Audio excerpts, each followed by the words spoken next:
Rahim. Dear students, Assalamu alaikum.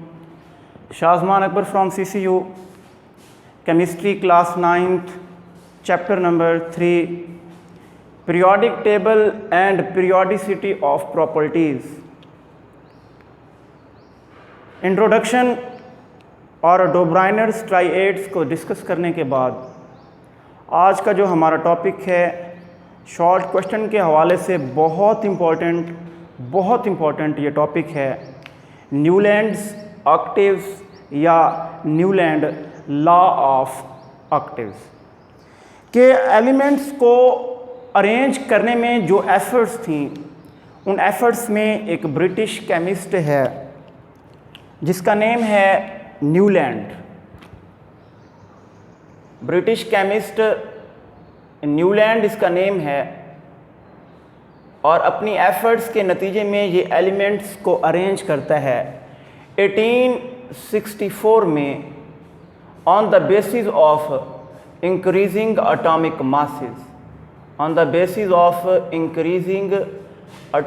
Masses के elements के बढ़ते हुए एटॉमिक मासेस की बुनियाद पर एलिमेंट्स को अरेंज करता है।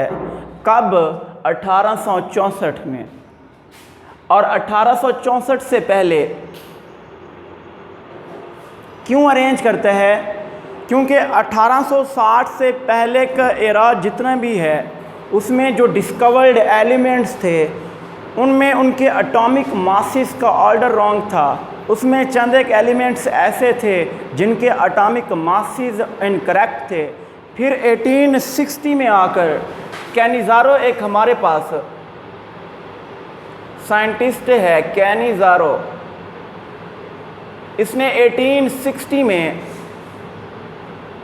जब करेक्ट एटॉमिक मासेस को डिटरमाइन किया, correct atomic masses of elements के दुरुस्त एटॉमिक मासेस डिस्कवर किए, तब जाकर इस न्यूलैंड ने जो टोटल एलिमेंट्स कितने थे 62 एलिमेंट्स थे, इन 62 एलिमेंट्स को on the basis of increasing atomic masses arrange किया और अपनी इस अरेंजमेंट को किस चीज़ का नाम दे दिया? लॉ ऑफ ऑक्टेव का। किस चीज़ का नेम दिया है? Law of octaves. अब लॉ ऑफ ऑक्टेव्स क्या है? ऑक्टेव ऑक्टेट से निकला है जिसका मतलब है 8। अब ये 8 का ही क्यों ये नाम लिया गया कि जब न्यूलैंड ने एलिमेंट्स को उनके बढ़ते हुए एटॉमिक मासेस की बुनियाद पर अरेंज किया, उनके बढ़ते हुए एटॉमिक मासेस की बुनियाद पर एक ऑर्डर, एक अरेंजमेंट दी, तब उसने ये ऑब्ज़र्व किया कि जब एलिमेंट्स को अरेंज किया जाता है, फॉर एग्ज़ाम्पल अरेंज करता है, मैं एक एग्जांपल के तौर पर ले रहा हूँ, lithium, beryllium, boron, carbon, nitrogen, oxygen, fluorine, neon. इसके बाद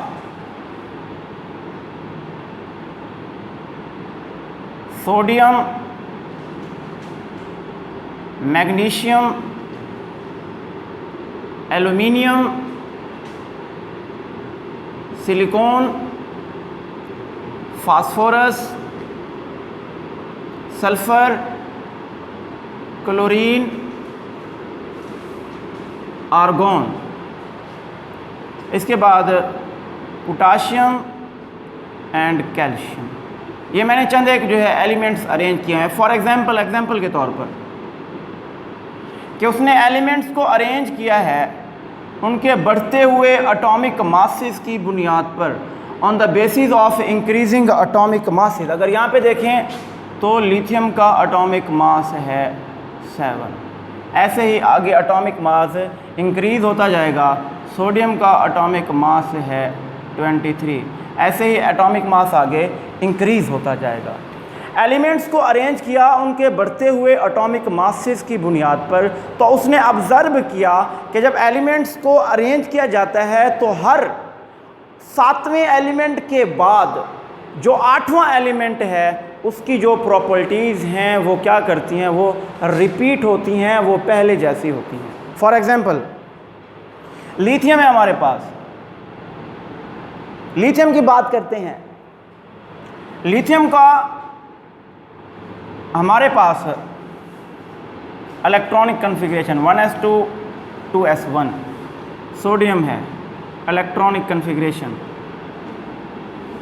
1s2 2s 2 2p 6 3s1। Valence shell में एक इलेक्ट्रॉन, वैलेंस शेल में एक इलेक्ट्रॉन, इलेक्ट्रॉन लूज़ करेगा, 1 पॉजिटिव वैलेंसी है, वैलेंसी 1 है, इसकी वैलेंसी भी क्या होगी 1 है।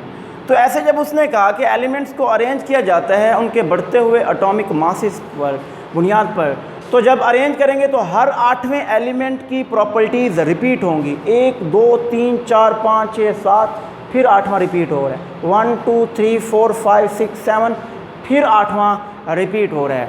तो इस अरेंजमेंट को वो इस वजह से किस चीज़ का नाम देता है, लॉ ऑफ ऑक्टेव्स का। किस चीज़ का नाम देगा, लॉ ऑफ ऑक्टेव का। और वो इसे कंपेयर करते हैं विद म्यूज़िकल नोट्स, अपनी इस अरेंजमेंट को कंपेयर करता है म्यूज़िकल नोट्स, मौसीकी की धुनों के साथ, जो कि कितनी होती हैं 8। 8वीं के बाद दोबारा वो जो धुन है वो रिपीट होती है। फॉर एग्ज़ाम्पल सारे गामा पाधा नीसा। अब देखें 1 2 3 4 5 6 7 8, अब ये दोबारा रिपीट होगी।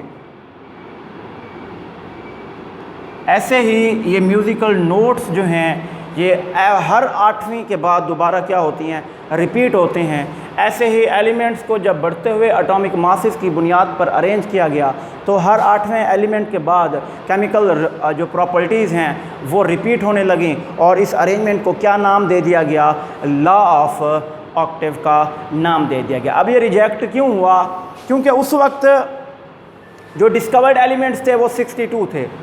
अब यहाँ पर नोबल गैसेस डिस्कवर्ड नहीं थी, वो कहाँ जाएंगे। इसके अलावा अनडिस्कवर्ड एलिमेंट्स जितने भी थे उनके लिए स्पेस जो है वो नहीं छोड़ी गई। इस वजह से इसका ये मॉडल जो है वो क्या कर दिया गया, रिजेक्ट कर दिया गया। इसके बाद और भी काफ़ी सारी वजूहात हैं। एटॉमिक मास की बुनियाद पर अरेंज किया है, जबकि एटॉमिक मास की बुनियाद पर करें तो एटॉमिक मास वेरी होता रहता है, चेंज होता रहता है। बात समझ आ गई है। तो ये मैंने लॉ ऑफ ऑक्टेव जो बहुत ही इम्पोर्टेंट टॉपिक है शॉर्ट के हवाले से, हमारा आज का ये टॉपिक यहीं पर ख़त्म होता है, जिसमें डेफिनेशन है और इसकी एग्जांपल्स हैं और ये रिजेक्ट क्यों हुआ। तो इस टॉपिक को अच्छे तरीके से प्रिपेयर कीजिएगा। Wish you best of luck. अल्लाह हाफिज़।